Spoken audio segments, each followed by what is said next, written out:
souls have chosen the course of digital effects. What fate really awaits them? Who could ever forget this young wide-eyed skeptic and a career that simply blew away? All of this one. Yes, a career is so fragile. It ruptures and glass. Who will be next? Will it be? Sustainability. What is it? Do you know what sustainability is? I haven't the foggiest. Hey, do you know what sustainability is? I have no idea what sustainability is. Hey, do you know what sustainability is? No, I have no idea what that is. Here at Widener University in Chester, Pennsylvania, not many people know.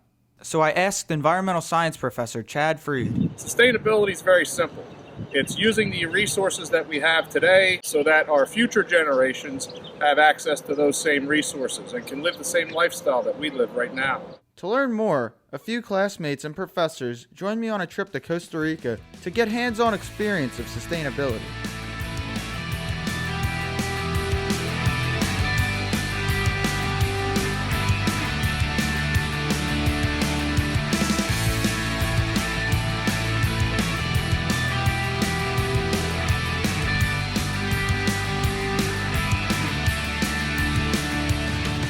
Today's day one in Costa Rica. We started the day off in the market. While in the market, we felt a very cultural displacement where we were foreigners in a foreign land, and we usually see this on the other end where we're in the store and we see someone that doesn't understand English trying to figure out something either in the supermarket or where we work ourselves. And we always think to ourselves, like, we usually don't say it out loud, but we would think to ourselves, hey, why is this so much trouble for this person? It shouldn't be this hard to do it. Well, in fact, I learned something today, and I learned that it is hard to do that kind of thing. There's over 7 billion people on the planet that really crowd this planet. It's going to become more tight. Space is going to become more tight. Resources will become more tight. And so, I think we need to be thinking a little bit more cleverly about the resources that we have and the way we utilize the resources. The town has dirt roads. The dirt comes up when people drive by fast. And this causes many children and people that live in houses along the roads to get the dust into their windows, they breathe it in, and they get very bad sicknesses. Good things and bad things, because people, for example, don't want the paved roads. Because why? Because they think there's gonna be more people coming in, and then with that, more thieves, more bad people, the rats that we don't want, here, that they have never had, because we leave everything open, our cars in people's houses. There's no bars, there's nothing. It's so good. It was so good, and now of course it changes. It changes because there's more and more people coming in, and we have the bridges, more people coming in. We have the paved roads. Everybody wants to come, because right now the bumpy ride, not everybody wants it. So not everybody comes. It's like just a few. We were able to see the turtles. Costa Rica. The people in Costa Rica don't know where Ostinal is. Tourists come. Sometimes they don't know to leave them in their natural state, like not to touch them, not to mess with them at all, not to use a flashlight. And if you are using a flashlight, we are supposed to use red like a red light.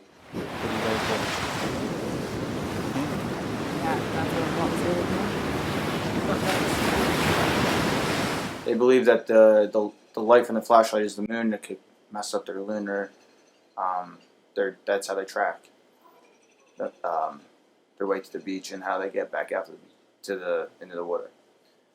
So if these dirt roads and the turtles have a very close relationship between if they were to put in asphalt roads to stop the dirt from spreading into these houses, then more tourists would come here because it wouldn't be as hard to get here through dirt roads.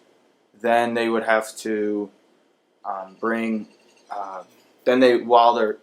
the tourists would come, more tourists would come, and more bad things would happen to the turtles. More people wouldn't know about the turtles, of how to treat them while they're on land. Like between swallowing a turtle egg and any other egg, like swallow a chicken egg, if you're gonna do that, with the same sauce.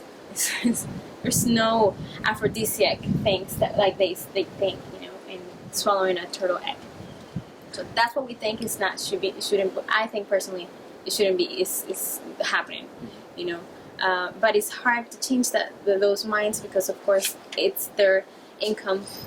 You cannot take that away unless you're gonna give them something back, like a different kind of income, but still getting some money from it.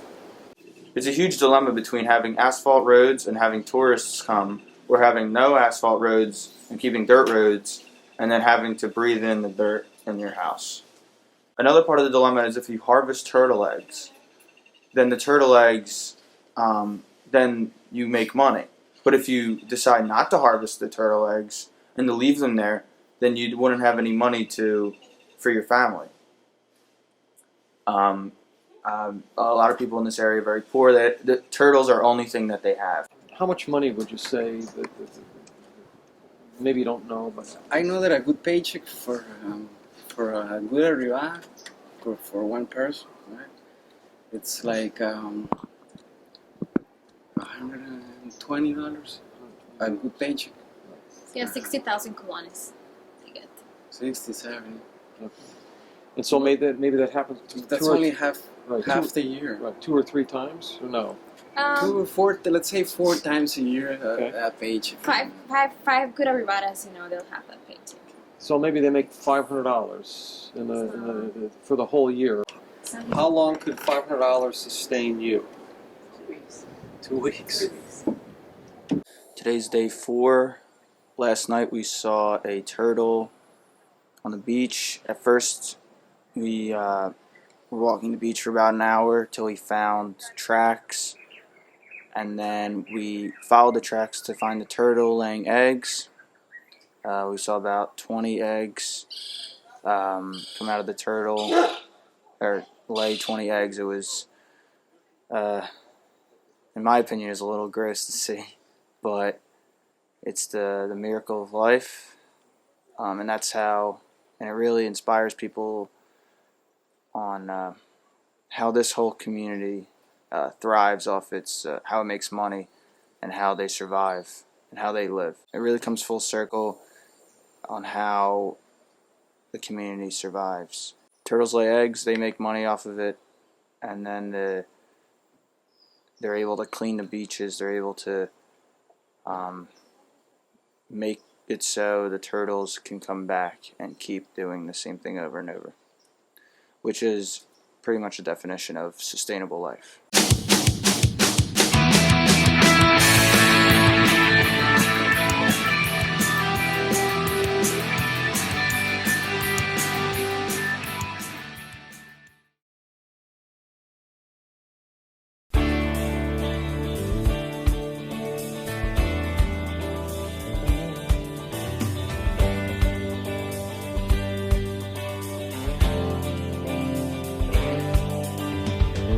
There are 60,000 students that have currently been cut from grants simply because they're in the middle income and they don't qualify for anything. And by going on this trip, it really brings awareness that there are so many people in the state of Pennsylvania that are affected by this. We're trying to advocate for the middle income families and the students here that don't get as much student relief in terms of scholarships and money.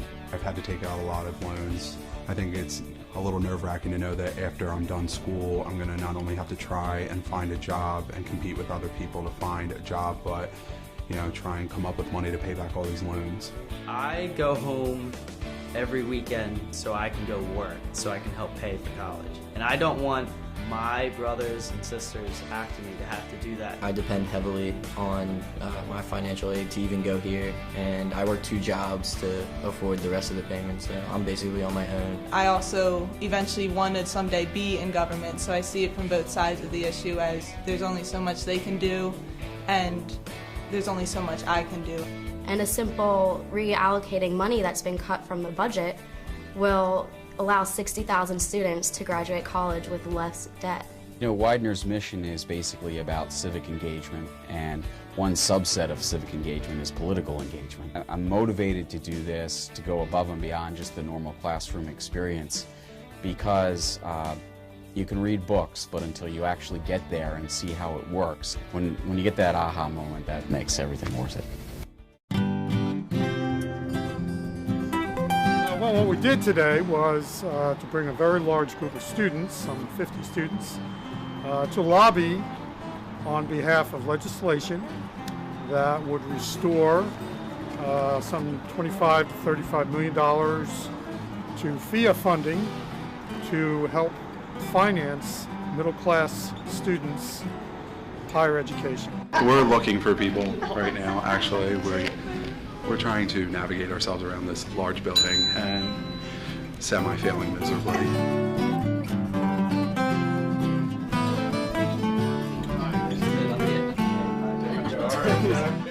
We do have packets of information. So inside there's information about a couple of the different proposals and bills out there. Basically, we've been doing a lot of advertising for it, making postcards, flyers. We help create postcards so that when the students fill out the postcards, those will be brought with us, so their postcards reach the representatives of their areas. And those are cards Very nice from job. students in your constituency. Because it really does matter. I mean, who's from the district? Right. Stephen Yarish, I know. Really? I gave him a scholarship. Very nicely done. We are with college students concerned for college costs. And what we're advocating for is the Governor Corbett's Ready to Succeed Scholarship Program, as well as NISDRA. It's about higher education and getting money for middle-income students. And we were hoping it was for legislation. I would say initially the hardest part of the trip was going in. You would go in, you were so nervous. Getting up the courage to present our plans, very nerve-wracking. And talking to these real, actual adults who have such a big impact on our future. And then you met the person and they were so receptive. I'll put my name on it. I'll sponsor it. Put me on the bill, Juanita. 1213. Thanks. Well, I was supportive. I had 2 children at Penn State. Well, I heard your message, and I'm certainly in favor of what you're advocating for. Did a good job. Thank you very much. Thank you. I think today went really well. We met a lot of really good representatives and senators. We spoke to a lot of them, and they were all really interested in our cause. They're more human, I guess, than I thought they'd be. As soon as we walked into the first office, the guy was so nice. He came over, he put his hand on my shoulder, he shook my hand, he said, "Oh yeah, sit down, this will be great. Oh, there's more of you, come on in, this is nice." So then we went to Representative Killian's office, and he was like, "Come with me, we're gonna go tour the representative house floor." So then we walked on this house floor, and it was really cool. This is something that will be passed very easily, but even knowing that, you should still approach it with full force and full dedication as though it wasn't an election year. I think we're going to see come July 1st that there will be maybe not 25 million, but definitely a significant amount of money put towards higher education. It's been a very big learning experience for our students to work with so many different types of people, and I think they've had some really good outcomes from doing that.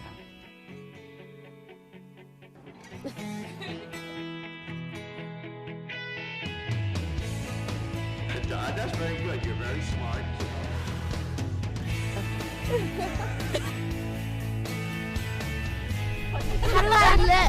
I have allowed you to film. Put it on the internet. You can take my head off and put it in someone else's body. Whatever you need to do, that's fine.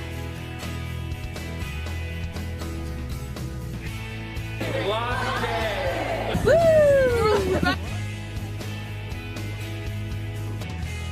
Mess up, I'm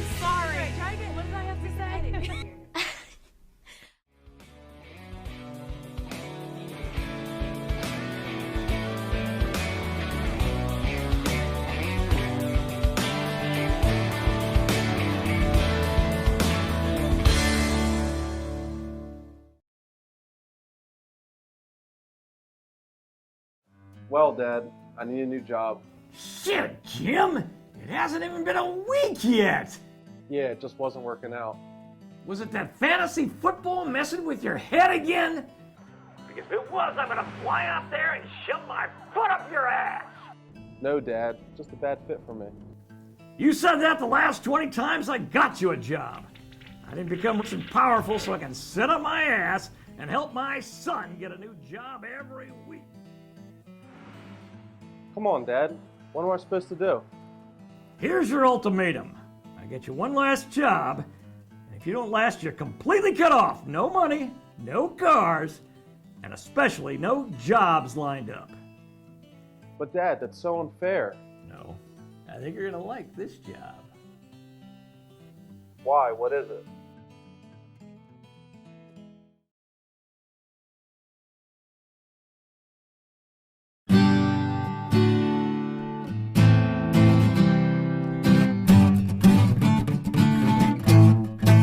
Books of every imaginable topic, free internet access, quiet research and study, familiar, friendly faces, elements making J. Lewis Crozier Library more than just a library, is home to over 33,000 citizens in the city of Chester. J. Lewis Crozier Library is the only free public library in the area, granting a safe, clean environment for patrons of all ages. J. Lewis Crozier Library is closely tied to the Chester community in its efforts in providing numerous services and programs for patrons to get involved. The goal is to encourage lifelong learning throughout the community. Just to support the library and bring more awareness to people what the library has to offer, and just have a good time with everyone. This is my first event. They need it so what, and I volunteer my services. Hopefully more people come to the library, get the essentials that are here that is given to them. Patrons are encouraged to join programs such as the Walking Club. You meet new people, new friends, and I really enjoy coming because it gives me more energy too. And it's just a blessing from the Lord to know that you're able to walk and move. Crozier Kids Club, Karaoke Night, Break my heart, say you love me again. and Poetry Cafe. 1515, many awoke from chocolate-induced comas, exasperated by pulsing sensations of infatuation and sleep.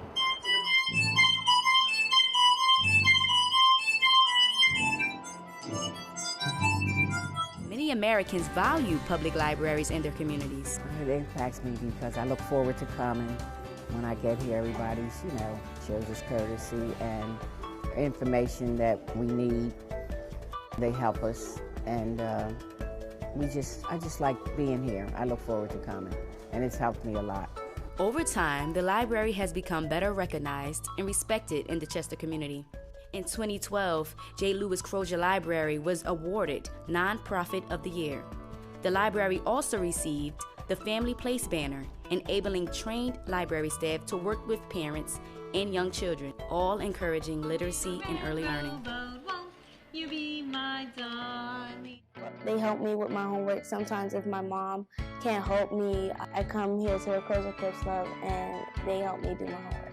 I get all my audio books here, I get my regular books here, and I use their computers. I remember coming here as a child. This is like my third time being back here. But it's a good library. It's more modern than it was when I was younger. J. Lewis Crozier continues to convey the importance of libraries and that the future for others in education and involvement do matter. So what's next for J. Lewis Crozier? Why should people attend? Libraries hold a lot of information. If you don't know your past, how are you going to know about your future? So you have to learn and use the plethora of information that's available here at the library. And if you don't use it, then you're going to lose it. Patrons are encouraged to join and follow the library's social media websites through crozierlibrary.org, Facebook, and Twitter. Patrons receive exclusive updates and hours of operation. It's in our community, it's in our neighborhood, it's easily accessible. It's a good place to relax and just read.